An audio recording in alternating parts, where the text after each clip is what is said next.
Welcome back.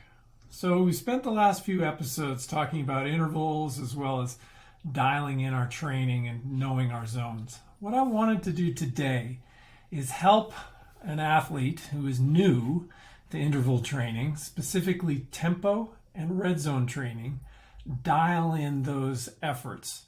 And we're going to do that with some sample sets that you can use in a range of sports. Now, be aware the first time we try these sessions, we're usually going to be tempted to give ourselves too much and go too hard.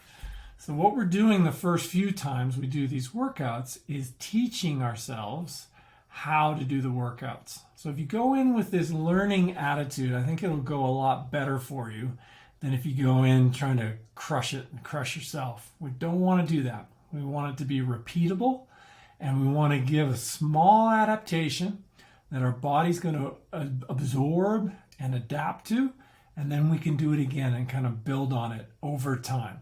So we're not trying to move the needle a long way in the first sessions, okay? So keep that in mind. Now, I'm going to shrink me down, and you'll remember this chart from last time. Now, if you're doing red zone training, so raise the roof training, so we're trying to improve the top end of the curve. The easiest way to figure out how intense to make it is to do a 5-minute test in your sport of choice and take the average power or pace from that 5-minute test. And the test should be done at a strong effort, but I wouldn't max out the test. So it's a very hard effort, but it's not like you're in a race. So it's not like you're trying to do a life best. You just want to get an idea of what this very hard effort is. You're going to get a 5-minute best. Then for the workout, what I recommend you do is you do 5 by 1 minute or 10 by 30 seconds at that average power or pace with equal rest.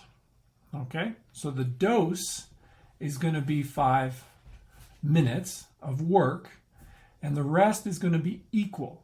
And so it'll be 30 seconds on, 30 seconds off, or a minute on, a minute off. Now, the first time you do the session, the rest, just go easy. But what you can do if you feel like you want to make the session a little more challenging is not go harder on the work, but you can do green zone. So instead of just going easy, you could aim for that high zone 1 type effort in between the intervals. Okay? Now, with this structure and with the rest, you will be able to go harder than your 5-minute best from the test. You don't need to. Remember, you're learning how to do the session. Now, how often should you do it?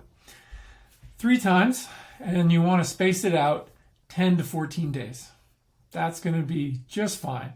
And after you've done the session 3 times, you're going to have a good feel for that type of session, and then you could retest. And if you retested at that stage, I would recommend doing a 6-minute test and then repeating the same thing with 6 minutes of work and a similar kind of 1-to-1 work to rest ratio.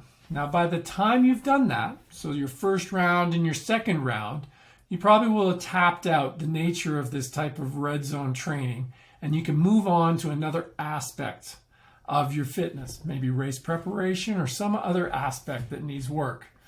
Oftentimes, maybe it's a bit of tempo training. Now, you're new to tempo training. You haven't done it before.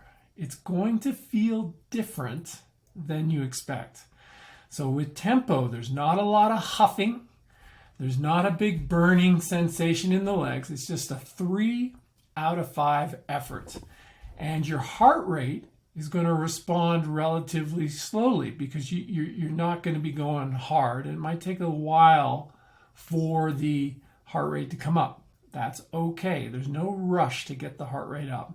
Now, how much? When you're learning, I recommend a total dose of, say, 20 to 30 minutes worth of tempo. I want you to break it up. So an example would be 4 intervals of 5 minutes duration. And the rest interval here, same deal, but it's not 1-to-1, it's a little shorter.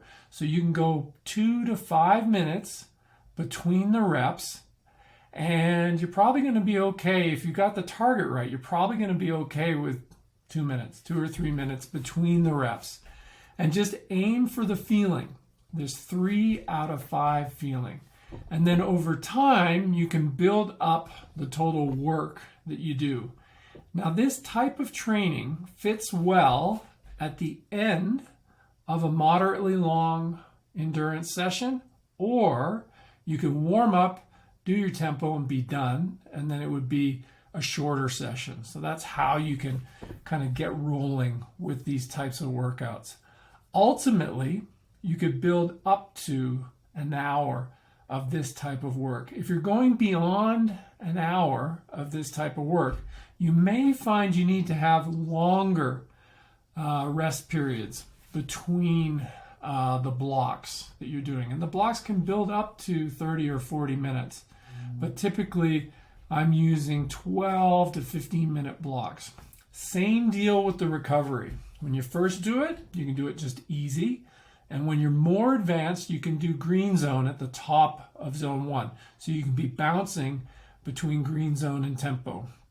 Now, if you happen to be a long course triathlete, using the bike and bouncing back and forth can be a very race specific session, including sets of this type of work in the second half, ultimately in the second half of your long workouts, but in the second half of an endurance workout.